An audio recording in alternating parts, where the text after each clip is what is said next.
Good morning, everyone. Good morning. Good morning. We are honored to have you here in Cape Girardeau. This is a unique story about one of the most dramatic moments in World War II. And I suppose of all the battles in World War II, no battle has the image of Iwo Jima. The statues, books, flags, all of those images. And this is a unique group of individuals. Here we have 6 men who were together in 1945 on Iwo Jima. You might not have known each other at the time, your paths crossed, but almost 70 years since that dramatic moment, you are still together. And you have gathered here in Cape Girardeau to tell your story. So we would like to start by having you introduce yourselves. Just your name, where you live now, how old you were when you arrived on Iwo Jima. So we'll start here in the front row. Yeah, my name is Robert Perrin from Richmond, Virginia, and I was 26 years old when I was on Iwo Jima. Okay. My name is Bud Hampton. I'm from Chapel Hill, North Carolina, and I was 21 when I landed on Iwo Jima. Okay. Bob Casey, Morton Grove, Illinois. I was almost 21 when I landed on Iwo Jima. Okay. To the back row. Walter Wright. I live in Cape Girardeau, Missouri, and I was 18 years old when I landed on Iwo Jima. Okay. I'm Earl Grave, and I'm from Paynesville, Minnesota, and I was 19 years old when I was on Iwo Jima. Okay. I'm Art Mengy from Glendale, Wisconsin. I was 17 when I entered the Marine Corps, and I was 20 years old on the island of Iwo Jima. And your story, all of you from across the country, is made unique by the fact that you have been getting back together after Iwo Jima since 1946.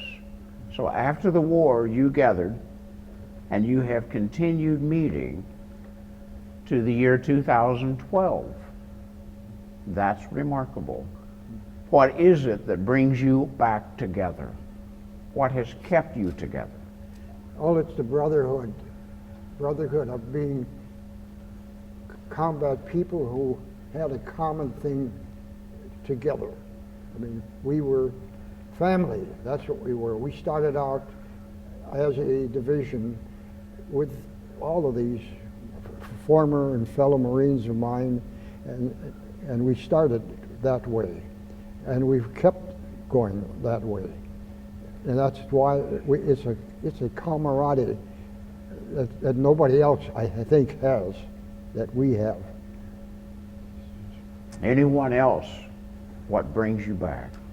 I think one of the things that we're concerned about is we're not only just members of L Company, but we have contacted relatives of those people that maybe lost their lives during the war and asked them to please come and join us. And we are very pleased to have several of those with us. And we consider, of course, them our family also. So you have brought in your family base. Yes.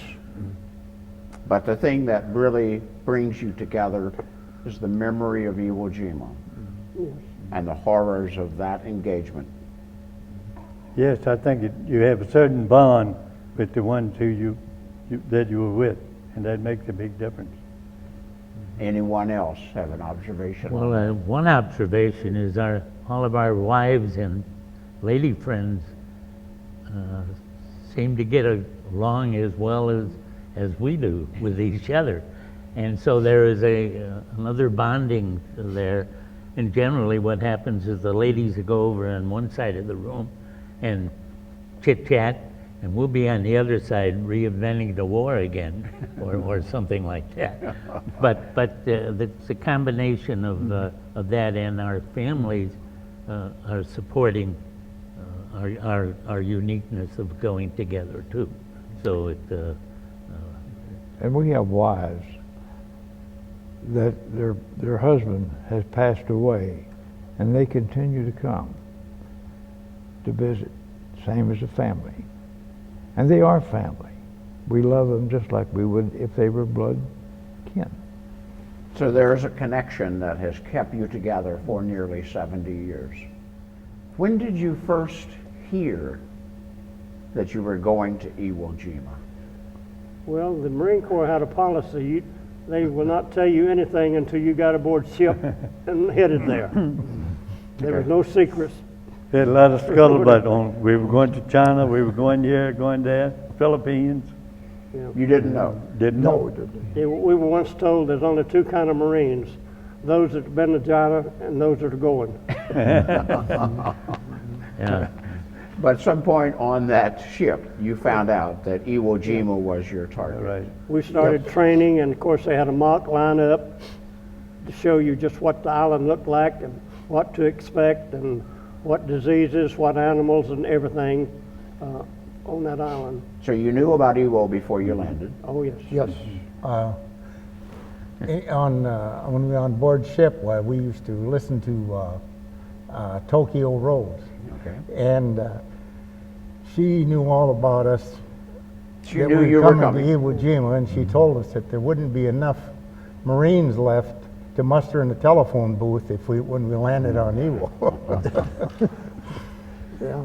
So what were your thoughts as you moved across the Pacific? It was camouflage. Oh. They told us that we could wrap up Iwo in a week. And then there'd be floating reserve for Okinawa, I believe it was. And so that estimate wasn't quite correct. So everyone anticipated a minor action on Iwo Jima. And no one told you anything about the Japanese development of their defenses. I don't think we thought it was minor, because after Saipan, Nothing was minor. all that bombing just doesn't take everybody out. But it was supposed to be brief. Right, it's supposed to be brief. Huh? They were supposed to have an 8-day bombardment, but it turned out to be about 2 days. We had 3 days naval gun fire. But we were told that before we landed there that the Air Force had bombed the place for 75 straight days, and then we had the naval gunfire there. They only gave us 3 days of that because of other commitments. And everyone says, how can anybody be living on that island after all that bombardment? But we found out later that they were. Yeah. Still a lot there. It was a small island, 5 miles long, 2.5 miles wide, Yes. Correct. very small place. And so the anticipation was that it would be a brief action. So when you hit the beaches, what were your thoughts? Do you remember going into Iwo? Actually, we were in reserve, our battalion. The first, second went in first, and we were in reserve. We got to come in right behind them, pretty quick. But after a pretty long while, we were told to go in to relieve the first or the second battalion. I'm not sure which. But when we went in, we were the front line. They were pretty well wiped out. Just didn't see anybody. They have a policy to rotate what unit will land in the first wave. Right. And since we were in the first wave on Saipan, they put us in reserve for Iwo Jima.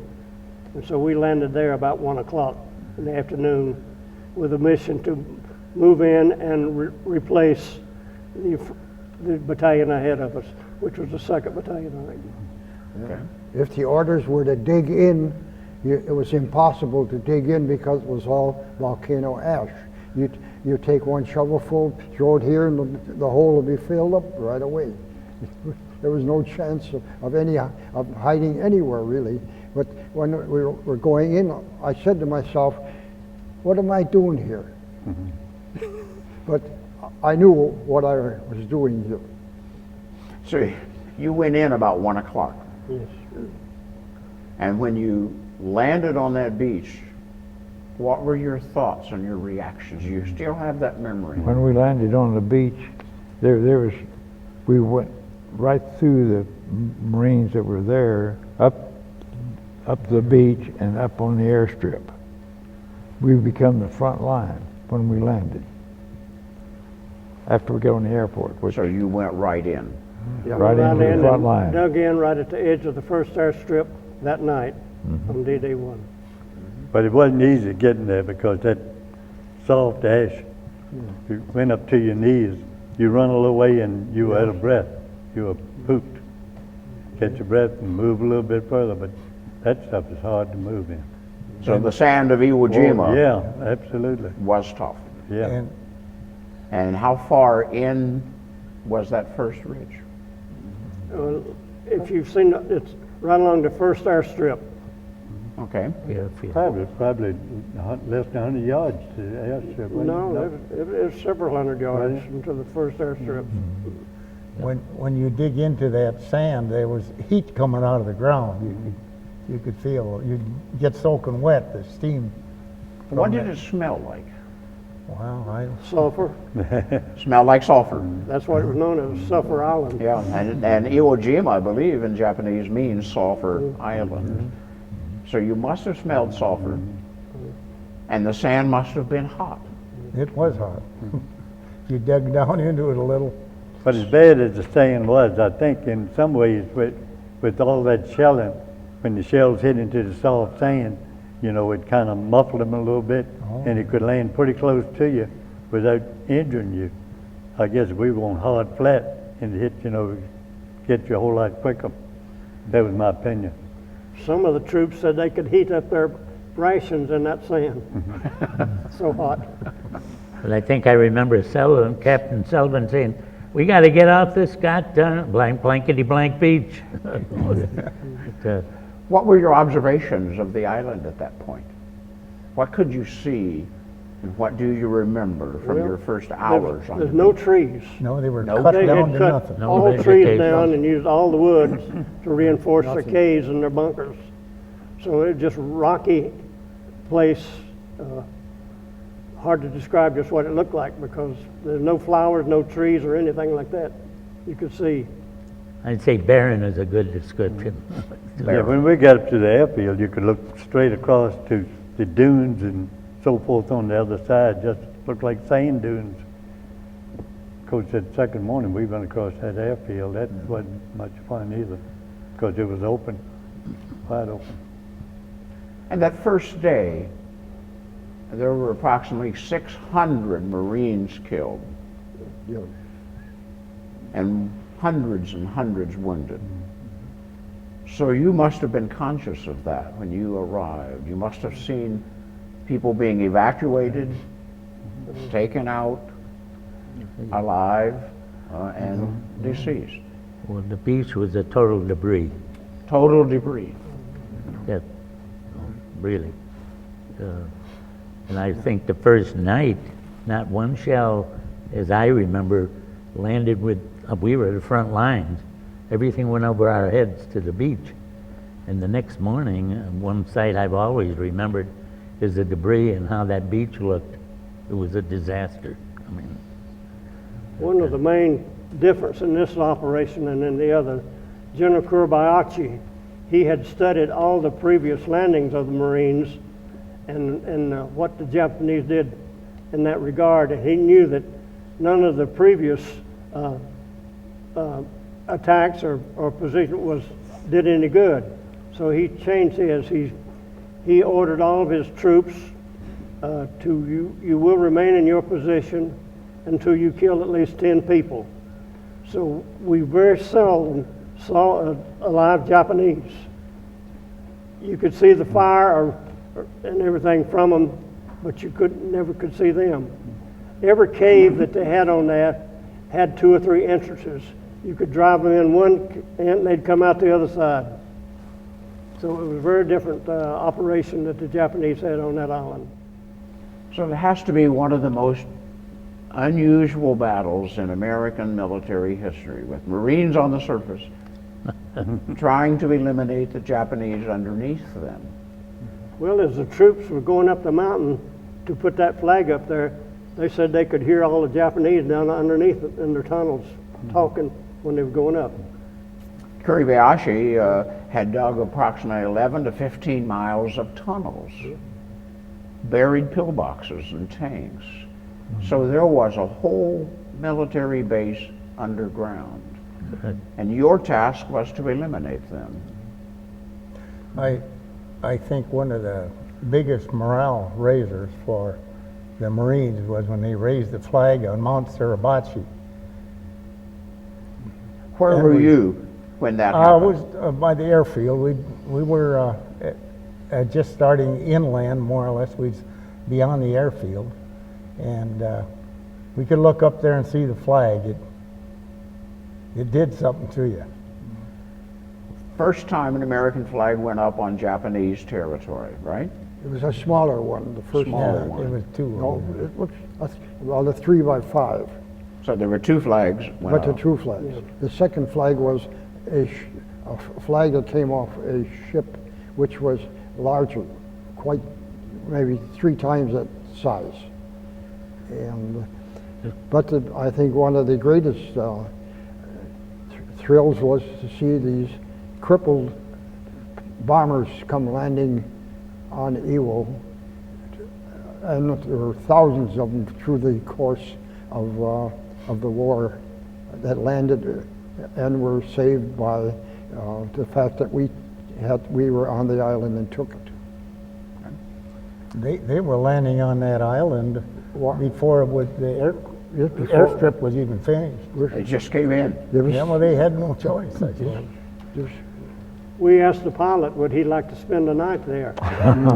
He says, hell no, get me out of here. Well, the story I tell about was the morning was about the third day, and we were on, like they say, we're up the north end, I believe, of the island, and looked down and saw the flag. And then the Navy started tooting their horns and blowing their whistles and everything out in the harbor. Well, the Japs on our end of the island, having lost all of the folks on Suribachi, got totally bent out of shape and threw everything but the kitchen sink at us. And I remember that was the first time I saw that rocket that went, they had a rocket that went end over end instead of spiraling. So I get asked, did I get a patriotic surge when I saw the flag go up? And I say, patriotic, my fanny. I was trying to get closer to the ground. So that was the first time I saw the flag. So. How about the rest of you? When did you see that flag? Just as it went up. It, Sitting up on a mountain. we had been on the front lines, and they brought us back to the edge of the airport for reinforcements. And it was about the 23rd of February. I'm not sure of the date. 3 or 4. But just as it went up, everybody saw it. Everybody here saw it. It was quite a thrill to see our flag flying on Mount Suribachi. So it had an enormous impact on you. Oh, terribly, yes, yes. Have you all read the book, Flags of Our Fathers? Read Yeah. that? An accurate description of that engagement? Pretty much so, yeah. it's a surprising thing of our company alone. 7 men, after the security of the island, there were 7 men that came out without a scratch, that were not wounded. 7 out of the whole company that did not have a scratch on them.